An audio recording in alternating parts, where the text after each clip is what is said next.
Hello guys, I have a quick video here fixing my captain's wheel. Right here, I am about to replace this captain's wheel. It's what I weld all my pipes on. It has served me well for a very long time, but it's a little bit beat up. I could clean it, but at the same time, it's come to the point where, you know, let me make a new one. I can give this to someone else rather than, you know, messing around with it. And here's the piece, an 8-inch blank, a 20-inch piece of schedule 40 pipe, or seamless pipe I should say. The diameter of this, so basically the rule of thumb that I find with this, at least 600 mil. The longer it is, the more points of contact and the stronger it is, and it just rotates a lot more freer. When it's short, the more weight you get, it starts to dig in here, so where it's long, it doesn't really tend to dig in. For me, I think this is 2-inch and this here is 1.75 or something like that. I like the two sizes because they're just to hand. They're two pipes that slide in and out of each other. You can get bigger pieces, but I use things like this where I would attach an elbow onto it. So I like the girth pulls. I like the girth of it to be able to hold around to rotate my stuff, and also my counterweight is able to attach onto it. So it's all compatible with each other, and the size preference is really down to what I have to hand as well as the comfortability. So yeah, I can make all my pieces. That's for random pieces tacked on to be rolled. This here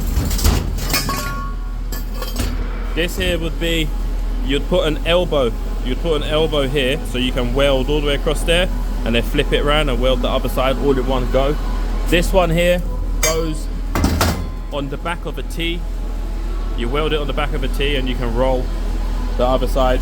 I make all of my stuff through the variations of these.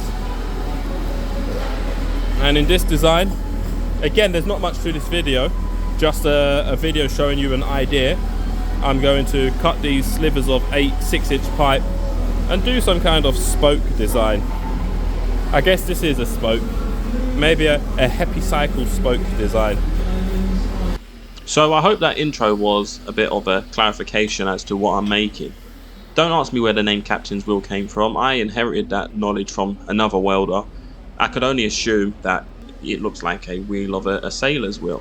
Now, a lot of people don't use these because they don't know. I'm starting to realise over the years there's a lot of trapped information in various fab shops in the UK that doesn't get shared out there. And yeah, a lot of these things, which is just normal practice where I work, is unknown to a lot of people. So that's why I like sharing these things, and videos like this I don't usually post because it just goes without saying. But then I have to take a step back sometimes and realise, no, a lot of people have never seen this.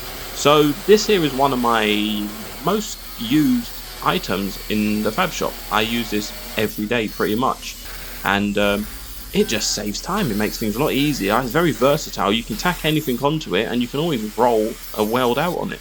At the end of this video I show myself actually using it, and to be honest, let me put a little snippet into it now. So that's a prime example of what it's used for. Odd random pieces that needed to be welded out in order to be, you know, joint onto the remainder of the pipe. Yes, it's very versatile. But things to consider if you're going to make one of these, certain design choices that I stumbled across that now I can understand, you know, it was a pretty good design. Some things to consider: the weight. Don't just go for the biggest blank. It's not needed. It's going to be too heavy.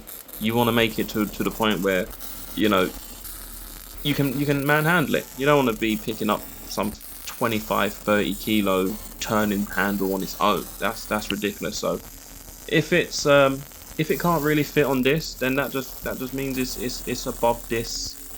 It's above this capability, and I should make the pipe in a different way. Another thing, the blank that I use, obviously I have it to hand. You can use a plate or just a blank piece of steel, anything. But I like the thickness of it, and where it's 6-inch, it's not too big. It just worked out perfect. I just didn't want it to be too heavy, and I wanted it to be thick enough so it weren't warping. The piece that I'm tacking on now, the the smaller pipe at the back.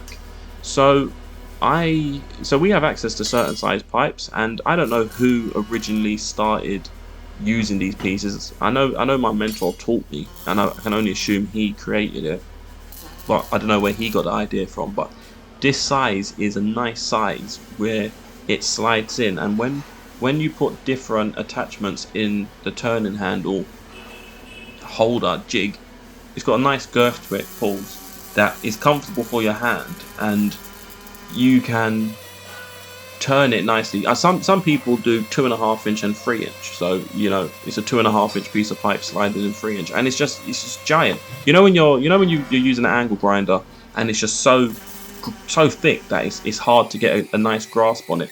That's what I don't like. So this is good. You can wrap your hands all the way around it, get a nice comfortable grab on it, and then it works out perfect because the L brackets, the L turning handles that I use for other things, I can also put my counterweights onto it. So my counterweights are set up to be able to clamp onto this size pipe. So it's everything's all linked together in a particular way.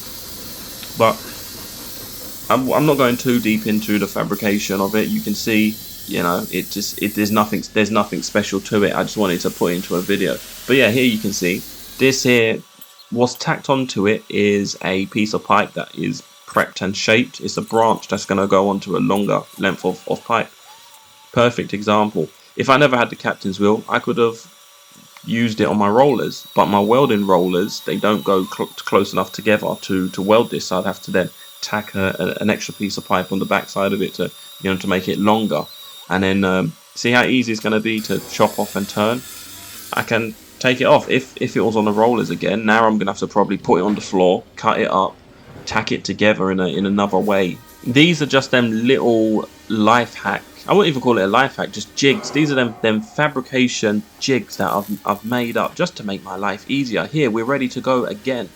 Now, I would always recommend, instead of just having like bolts or random bits of pipe sticking out like spokes, it's easier to have a something on the outside to join all of them together, so your hand is continuously on a pipe opposed to spokes, because you will get yourself in a bit of a situation where you're trying to grab for a spoke that isn't there. It is worth putting a piece of pipe like my 18-inch pipe on the outside opposed to just having stud spokes sticking out. But look, you can see I can tack on counterweights at any position on it, and this case here, it was only the counterweight tube that needed to be tacked on. The weight weren't actually needed, and it just saves so much time. Just when you weld it together, do solid welds. They will foul over time. If you start doing little baby tacks and just little stitch welds here and there, before you know it, they're falling off and snapping and cracking. So do it properly one time. This here I believe is like a 12-inch or 14-inch 45 on it, and you can see how it was tacked to the spokes, so it doesn't need to always be tacked to the blanks. Following on with the captain's wheel, here's another use of a piece of equipment for the captain's wheel. Just a piece of angle tacked on the back. If you can tack, you can tack. If you can't tack, then you'd have to find another way. But just tacked on. Now this can go into the captain's wheel to be rolled.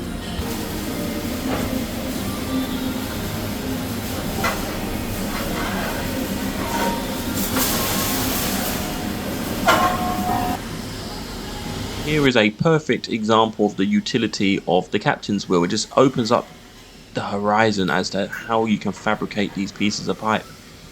Put it in one way, weld, and then pull it out and flip it the other way and weld it. It's as simple as that. And even here, something as simple as a little 2-inch socket with a nut welded on the back side of it and a 15mm bit of pipe.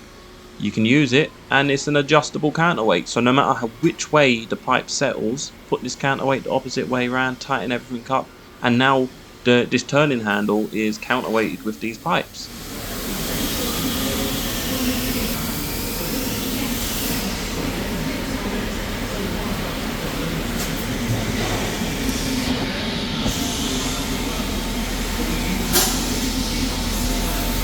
This is a 2-for-1, so I do a lot of work on this captain's wheel. as you can see, something small like this, you can weld it all up nice and easily. This is the counterweight for it. So simple, so simple, yet it works an absolute treat.